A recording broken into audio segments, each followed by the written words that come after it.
పదవులలో ఉండేటోడు కూడా మళ్ళీ అగ్రకులముడే. మన పేరు చెప్పి ఆడ దోసుకునేదోడు వాడే. అర్థమైందా? ఆ డాక్టర్లు, ఆ టీచర్లు, వాళ్ళు కూడా మళ్ళీ అలా కూడా మనకి సమాన వాటా ఉండదు. కాబట్టి దోసుకునేదే వాడు. బేసిక్ ఫెసిలిటీస్ మన పేరు చెప్పి దోసుకుంటున్నాడు. సో కాబట్టి మాకు వద్దు. నువ్వు ఏడు చదువుతావో, నువ్వు హెచ్పిఎస్లో చదివితే మాకు కూడా అలానే మాకు అదే కట్ ఆఫ్ మార్కు పెట్టు. సింపుల్. ఓకే, నువ్వు మాకు మేము కట్టుకునే స్థానం లేను కాబట్టి, మా భూములని గుంజుకున్నావు కాబట్టి, మాకు ఆ యొక్క మా ట్యాక్స్ డబ్బులే కాబట్టి, మేమే ఎక్కువ ట్యాక్సులు కడుతున్నాం కాబట్టి మా ట్యాక్స్ డబ్బులు మాకు కనీస అవసరాలకి, మాకు లగ్జరీకి కాదు. ఎందుకు సమానం కాదో ఎట్లా కామో చూపెడతాం.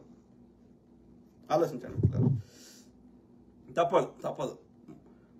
మరొక స్వతంత్ర ఉద్యమం చేయాల్సిందే. బీసీ, ఎస్సీ, ఎస్టీలు యొక్క ఏది తెలంగాణలో అయితే తెలంగాణ బచావో చట్టం కావాలి. ఈ ఉత్తరాది వాళ్ళ యొక్క ఆధిపత్యము, ఈ ఆంధ్రుల యొక్క